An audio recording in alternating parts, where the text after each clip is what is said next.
Welcome back, Shalloners, and welcome Beliebers and welcome Selenators, because that, for some reason, is what you, Selena's fan group, has chosen to call yourself, even though it's not really a word and doesn't make any sense. Welcome back to my channel.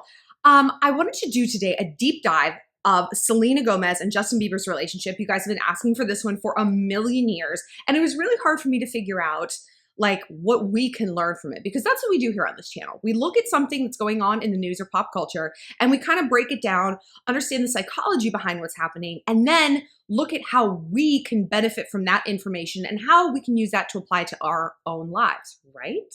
But before that, I just want to remind you guys that if you want to chit chat privately with me, if you have a question for me one-on-one, find me on the Instant Go app. My username is ShallonXO and click chat to get connected. Also follow me on social media at ShallonXO on Instagram, Twitter, and Snapchat. And click like and subscribe for new videos every Friday and a whole bunch in between.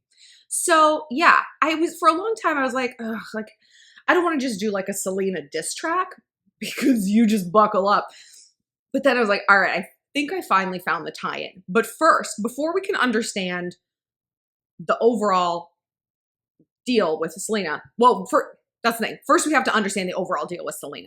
And I want to go out up front and say, I like Selena. Well, you know what? That's not true. I don't know why I said that. You know what I meant? I meant to say I like Justin Bieber. There he is in his Calvin Klein ad before he covered himself in the worst tattoos. And I know what you're going to say. After you hear all this, you're like, how can you like Justin Bieber? You know why? Because he's hot.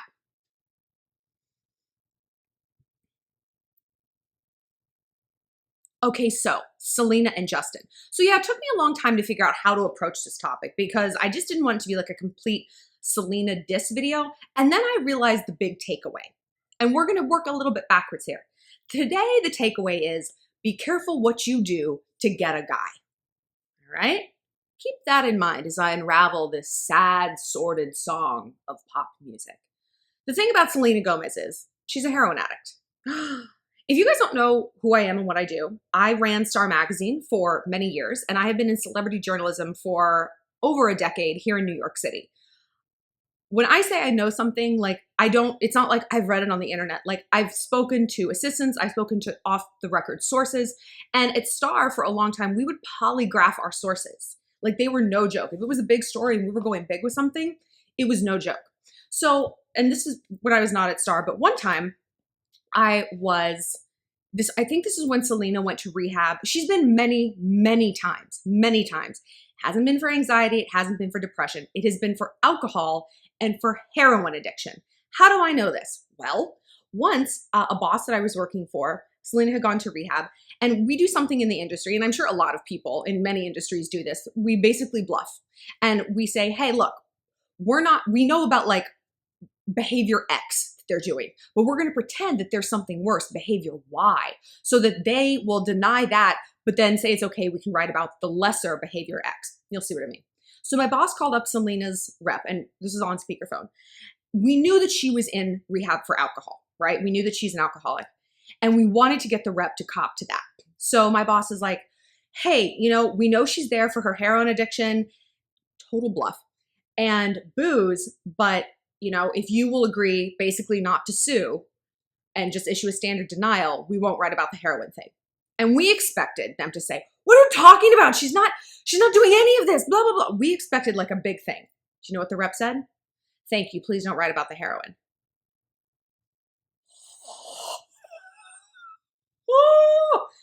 Dead. We were like, art, that actually worked. Like for once it actually worked. It worked better than we thought. And why is Selena a heroin addict? Justin Bieber. This is how drugs go. And like, I've had to Google this. I'm not like a drug person myself. A lot of people in young Hollywood are doing heroin because you can snort it. And cocaine is something people do. And cocaine is like not that big of a deal. If you're in the drug scene, it's like a lot of people do a little bit of cocaine, and like a lot of people can handle doing just a little cocaine here and there at a party. It doesn't become out of control, whatever. And you snort cocaine to like go up. And so people normalize the idea of snorting heroin because it's like, well, it's not like I'm tying off a thing on my arm and injecting it. So it doesn't seem as bad, but it is, right? We know it is. So how did Selena get started on this path? Well, Allegedly, by all sources and accounts, Justin got her there. Justin and Selena have this Whitney and Bobby level toxic relationship. I can see why they paired up. Now, I've talked about in my videos many, many times the fact that fame is a kind of trauma, and trauma arrests you emotionally at the age at which it happens. So they both became famous at like 15. You know what I mean? And if you look at Justin, his behavior is like very much on par still with a 15-year-old in a lot of ways. And Selena, she's a little bit more low key. Like she's not quite as public and all over the place as Justin, but that's because she's more of a mess. And so they both had a lot of fame at an early age. They both had moms who were teen moms. And I think that's very significant. You know, like a lot of times when you have somebody who has a baby super young, they missed out on their own youth. The years that were supposed to be really fun were really hard. And so I find that there's a correlation between like celebrities who have very, very, very young moms. You know, it's like they were trying to live out their youth through their child and get not just like a regular youth, but like a maximized youth, like a super youth to make up for their lost youth and their child's. Do you know what I mean? It's like they're trying to get the most bang for their buck. And so a lot of times they are pushing their kids into show business. I know a lot of people went into show business and they all had really, really young moms. Interesting correlation. So I can see why Justin and Selena locked onto each other, that they just felt like they were kindred spirits and like a safe harbor out in this whole fame thing. Justin's had a lot of issues with drugs, way worse than people know, worse than people hear. And a lot of times what ends as a heroin addiction starts as pills. You know, you take like Oxy, stuff like that, and then that gets expensive or hard to come by, and you go to something more readily available that's stronger and works better, right? Hillbilly heroin, that's Oxy. Yeah, maybe I've got my drugs backward. You know what? Maybe. It doesn't matter. It really doesn't matter what she started with. The fact is she's here. And the fact that she had to have a kidney replaced, that's bad. I have always like heard, and I actually don't know, I have no firsthand knowledge of this, but I've heard that the reason she had to have a kidney replacement is because she was still doing cocaine and doing a lot of drugs with an autoimmune disease. Your body does not like that. Like you could, one of my friends has lupus. I mean, she's a vegan. She doesn't even eat meat or carbs or sugar. She doesn't drink, like, because if she doesn't do that thing, she gets so sick she almost dies. So like you have to live the cleanest possible life. Cocaine is not kind of frowned upon. So what does this have to do with dating, right? What does this have to do with love? Well, if you guys read like blind items and stuff, and I'm kind of out of the celebrity game now, but I still have enough sources that I hear a lot that Justin is still in heavy contact with Selena, and it's guilt-based contact. And I've said in a video before, if you aren't sure whether or not your boyfriend used to be a fuckboy, you know, because sometimes you don't know. You're like, wait a minute, what? You did what to a girl? There's a lot of bad behavior that guys go through that is just part of normal, like maturity, wear and tear growing up. Girls do the same thing. But if he's still talking to one particular ex a lot, that's because he feels guilty. That's because he did some stuff that's really bad, that is still affecting her life. And he needs to keep in touch with her. Number one, to know that she's still being nice to him so he doesn't get to feel like the bad guy. Whoa, God forbid a man sit inside the feelings of his own consequences and behaviors. No. And because he constantly, a little bit, wants to try to fix it. Because Justin has come out of that period of his life. He's dealing with depression. Oh, my back hurts. He's dealing with depression. Like his problems are not exactly over. But in terms of drugs, I think he's certainly better off than Selena is. Because he has done the crucial first step. He's acknowledged that he used to have a lot of problems. He acknowledged, his team acknowledged that things were very bad. He's taken measurable steps. He's not surrounding himself with the same people. Remember that rapper dude he like paid to take the fall for him, Lil Za? Whatever happened to that kid? I think he's in prison taking the rap for something Justin did. Though, no. Now he's with church people. He's with Carl Lentz. He's with Hailey Baldwin. He's trying. Selena, maybe not so much. Here's another fun fact about Selena. Oh, yes. Hold on. The tea is good. She's actually good friends with Jennifer Aniston. I know, like two very like low-key people. And Jennifer Aniston, who I find mostly boring, she's kind of like a human version of wheat toast. Like, you can't hate her, but who's craving it? would like serve as this shoulder to cry on for Selena. Selena would call her wasted in the middle of the night constantly, constantly. Again, like a sad drunk teenager, even though she's not. Like, nobody loves me. And Jennifer would be like, okay, like she would be so good talking her through it, like a real good friend. I mean, better than I would be if someone woke me up literally one time in my life. And do you know what Selena did the minute Jennifer split with Justin Thoreau? She hooked up with him. Wow. Bitch. Imagine for a second that someone did that to you. I would cut their kidneys out myself and sell them to the gypsies. I'd be furious. I'd be furious. And that isn't the drugs. That's not the drugs. That's her. That's her. That's the me, gimme, me first attitude. So there's certainly things we can learn there. I think a lesson we can take from that is be careful who you're giving your time to. If you have a friend who is just taking, they are also going to take your man if they feel like it. You know, that's all similar points on the same selfishness spectrum. I've talked about this person before. I've had to cut someone out of my life, a friend who literally has been crying about the same breakup for, I don't know, a year and a half. I mean, crying about it. Like, oh, I can't believe I'm devastated. I'm like, Trump wasn't even in office when you guys broke up. You have to move on. Like, you have to move on. And I realize it's not like I'm sick of hearing about it, even though God knows I am. It's that she has never once asked how I'm doing. You know? So like that's selfishness. And that's the person who, when they do get a new boyfriend, done with your ass. And if you have something they want, they're going to go after it because the only thing that matters is them. And that's not drugs. That's not the breakup.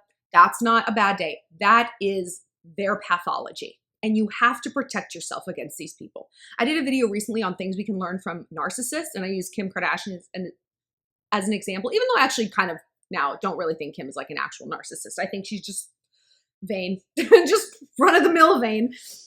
But one of the things was like, be more strategic about who you keep in your life in terms of friends. I mean, of course, like you don't have to be Machiavellian about it, but if there's somebody in your life who is contributing, I mean, nothing, no emotional support, no like cheerleading for you, no knowledge, you're not inspired by them, you're not, feeling alive because of them, cut them the fuck out of your life. I think we keep so many people in our life out of guilt. And if you look at Selena, look at Justin. I mean, he should cut her out because there's not a healthy dynamic there. Also, he's married to someone else. Like, I'm sorry you fucked your ex-girlfriend up so bad that she's gonna be in rehab, in and out of rehab for her whole life. Like, you texting her here and there and sending her gifts is actually not gonna fix that now.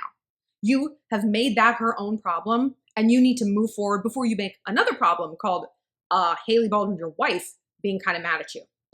So this brings me to my overall, I guess, point about Justin and Selena and what truly the largest thing we can learn. Be careful what you do for a man. Now, I know what you're saying. All right, Shallon, I'm not going to do heroin. I'm probably not going to do heroin for a guy, or even cocaine or oxy, or it's not going to be drugs. Of course not. Because if you're on this channel, you're a smart, bad bitch, right? But here's what you might do. Oh, I have to stay up and study, but he wants to hang out. I haven't heard from him in a week and a half. And if I don't go over there tonight, like, I don't know when I'm going to hear from him. Does that sound familiar? Or I like this guy at my office, but this other girl keeps making eyes at her and I'm going to go after him. What do you think suffers in those two scenarios? Not him. Not the guy you're dropping everything for to see. Not your rival in the office because you have a crush on Jim. Your goals suffer. Not even you right away. Not even you. And that is the perniciousness of this. It's like bad eating. You know what I mean? You can eat a whole pizza every day and you're like, this is great. And then one day though, you hit the wall. And then you're like, oh, and then it becomes real hard to undo what you've done. But up until you hit that wall, nothing seems to have a consequence. But These kind of other scenarios are worse because you don't wake up one day stupid. You don't wake up one day not in the job you want. You don't wake up one day behind. It's gradual. And only when you step back and you look and you're like, why am I getting a C in econ? What? I know econ. What? Like, why is my thesis so bad? Why am I so behind? Or why is Katie getting that promotion over me? Wait a minute. What? And you know why? It's because you prioritized something that was not prioritizing you, a boy. Nothing comes before my goals. Nothing. Not my friends, not my man, my mom. But like, that's it. My boyfriend wanted to see me tonight. Like I'm all dressed up because I did the Wendy Williams show today. And he's like, I want to come over and see you. And I was like, I'm tired. And I need to conserve the energy that I have left because doing a live show is very draining. It's just this like rush, and then since I'm all dressed up, I want to come home and do some videos. And I knew that if I saw him tonight, that would mean 1 or 2 less videos I would have the energy to do because in my mind, I'd be conserving my energy. No, let me spend the time that I was going to spend editing, cleaning up my apartment, doing my dishes. And I'm like, no, you can see me tomorrow. I have goals today. I'm checking those boxes. I'm crossing things off. I'm getting it done. And do you know what that makes a boy do? Respect you, like you more. Because when you show that you'll drop anything for them, it's a supply and demand issue. It's like the stock market. Something that's in plentiful supply isn't that valuable. Something that is rare, or better yet, something that actually isn't rare but has told everybody it's rare, like a diamond. Diamonds are made of carbon. It's the most plentiful substance on earth. They're not rare. It's just De Beers has a corner on that market and it's chokehold. And they've told you that it's rare and jacked up the price. And you know what people do? Oh, okay, I guess I'm going to save 3 months for a diamond.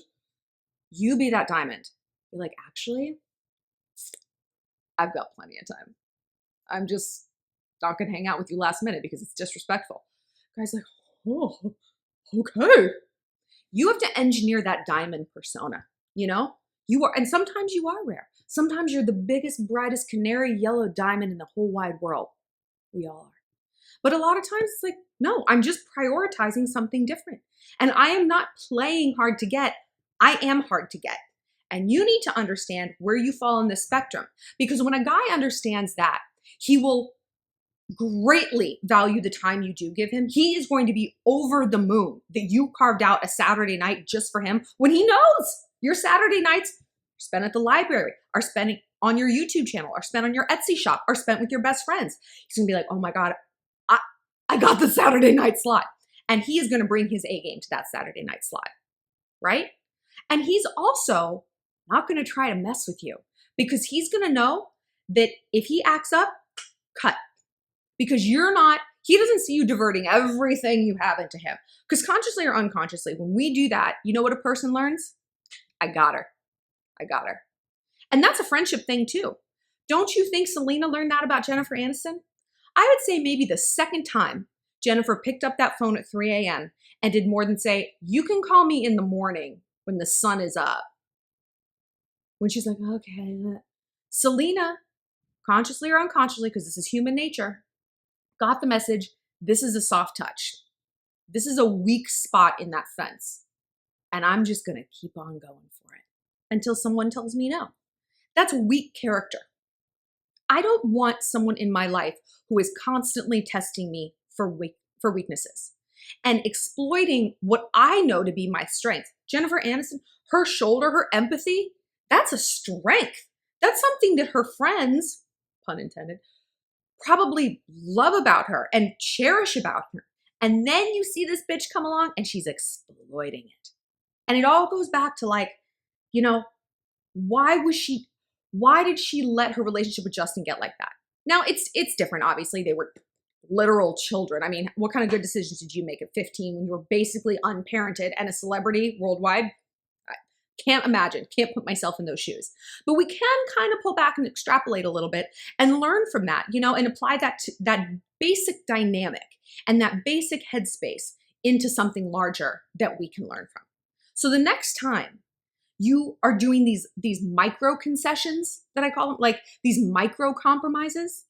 You know, you're not like dropping out of school to follow a guy's F-list band around the Midwest all summer. No, but you're doing tiny little things that deprioritize you. Ask yourself, in 5 years, in 1 year, in 5 months, if one of these two things went away, say you failed out of school or you guys broke up, which would haunt you for the rest of your life? Say this guy that you were spending all your time with, diverting your attention for, say he cost you a book deal because you didn't have any time, you didn't have any energy, you were so stressed out with him that you didn't have any good ideas. Because that is how things go. You have a finite amount of energy, ideas, and certainly time. You know what understands this? Animals. The animal kingdom understands this. They conserve their energy, they use it towards the necessities, and they don't do anything extraneous.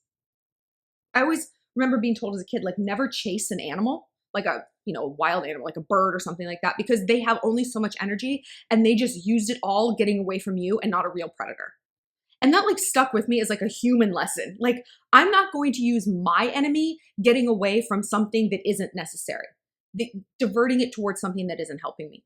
So think about it. Next time you're tempted to go against what you know is your priority, it doesn't have to be a priority for the rest of your life, you know? But there's certain times in your life like, yeah, no, school should be your priority junior year when you're applying to colleges.